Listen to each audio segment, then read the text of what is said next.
తర్వాత 90% మంది పిల్లలు ఫెయిల్ అయ్యారు. అప్పుడు నేను భయపడ్డా, ఎందుకంటే పిల్లలు రెడీగా లేరు. 3 సంవత్సరాలు పోస్ట్పోన్ చేసి పిల్లలు రెడీ చేద్దాం అన్న లక్ష్యంతో పనిచేశాం. సో ఇప్పుడైనా వాస్తవాలు తెలుసుకుని ఆయన మాడితే బాగుంటుంది. అయినా ఇంత చర్చ జరగాలంటే శాసనసభకు రావచ్చు కదండి, ఎవరు రావద్దు అంటున్నారు ఆయన? ఏంటమ్మా? మీడియా మిత్రులు మీరు అందరూ ఒకటి గమనించాలి, రోడ్లపైన పోలీసుల సంఖ్య తగ్గింది. పోలీసులు పెద్ద కంపట్ల, పరదాలు లేవు. ఎవరంటే వాళ్ళు ప్రశాంతంగా రావచ్చు. ఆయన ఒక పులివెందుల ఎమ్మెల్యేగా ఆయన హక్కులు ఉన్నాయి, ఆ హక్కులను వినియోగించుకోవచ్చు, హౌస్కి రావచ్చు, ప్రజల సమస్యల గురించి అక్కడ ప్రస్తావించవచ్చు. కానీ నిన్న ఎప్పుడైతే భారీ మెజార్టీతో కూటమి గ్రాడ్యుయేట్ ఎమ్మెల్సీలు గెలిచారో ఆయన భయం పట్టుకుని బెంగళూరు నుంచి ప్రత్యేక విమానం వేసుకుని పరిగెత్తుకుంటూ వచ్చి ఈరోజు ప్రెస్ మీట్ పెట్టారు. 2 రోజులు మళ్ళీ బెంగళూరుకి వెళ్ళిపోతాడు. దాంట్లో ఎలాంటి డౌట్ వద్దు మీకు. కరెక్ట్గా 2 రోజులు ఉంటే 2 రోజుల తర్వాత బెంగళూరుకి వెళ్ళిపోతాడు. సో రమ్మని చెప్పండి, ఆయన్ని రమ్మని చెప్పండి. చట్టాన్ని ఉల్లంఘించి ప్రతిపక్ష హోదా ఇవ్వమంటారు ఆయనకి? ఇప్పుడు జగన్మోహన్ రెడ్డి గారికి చట్టాన్ని ఉల్లంఘిస్తాం బాగా అలవాటు స్వామి, అందుకే అన్ని కేసులు ఉన్నాయి ఆయన పైన. ఇప్పుడు రూల్స్ ఏం చెప్తుంది? పార్లమెంట్ కానివ్వండి, అసెంబ్లీ రూల్ బుక్ చాలా స్పష్టంగా 10% ఉండాలి అని చెప్తుంది. మళ్ళీ ఆయనే గతంలో చెప్పాడు కదా, గౌరవ ముఖ్యమంత్రి గారిని చూస్తూ ఆ గతంలో ఆయనే చెప్పాడు కదా, ఒక 4-5 ఎమ్మెల్యేలు లాగేస్తే ప్రతిపక్ష హోదా కూడా మీకు ఉండదు అని చెప్పాడు కదా.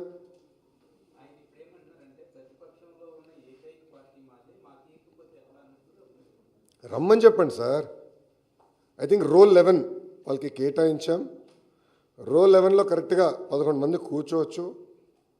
రమ్మని చెప్పండి, చర్చిద్దాం.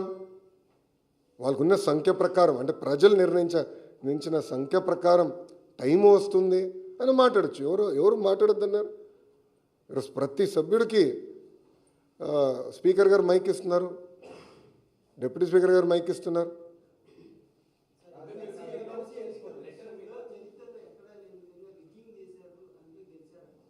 ఎవరన్నారండి?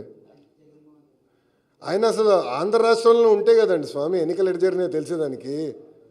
ఆయన వెళ్ళి బెంగళూరులో పడుకుని ఇక్కడ ఎన్నికల గురించి మాడితే ఆశ్చర్యంగా లేదా అన్న? ఆయన పొలిటీషియనా? నేను అడుగుతున్నా. ఇప్పుడు నేను కూడా పాదయాత్ర చేశాను సార్.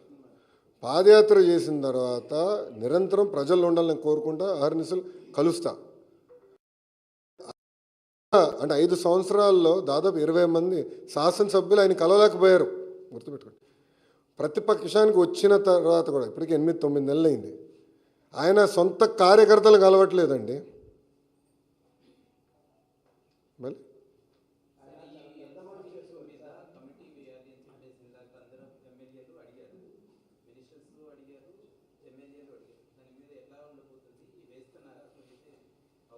అది స్పీకర్ గారు ఇవ్వాల్సిన డైరెక్షన్. స్పీకర్ గారు ఇవ్వాల్సిన డైరెక్షన్ గురించి నేను మాట్లాడకూడదు. స్పీకర్ గారు ఏ నిర్ణయం తీసుకున్నా ప్రభుత్వం దానికి కట్టుబడి ఉంది.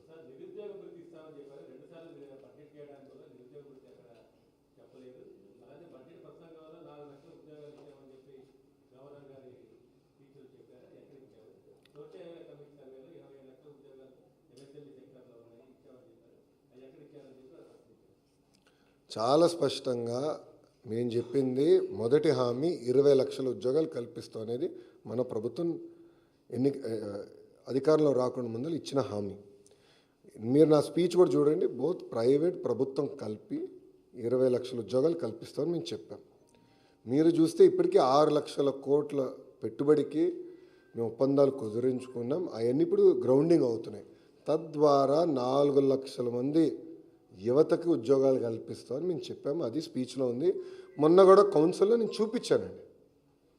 ఇప్పుడు ఒక సూటిగాని ప్రశ్నిస్తున్న 5 సంవత్సరాల్లో మీరు తీసుకొచ్చిన కంపెనీలు ఎన్ని? ఆయనే సమాధానం చెప్పమనండి. ఎంతమందికి ఆయన ఉద్యోగాలు కల్పించాడు? ఆయనే సమాధానం చెప్పమనండి. ఎందుకు ఈ గోలంతా?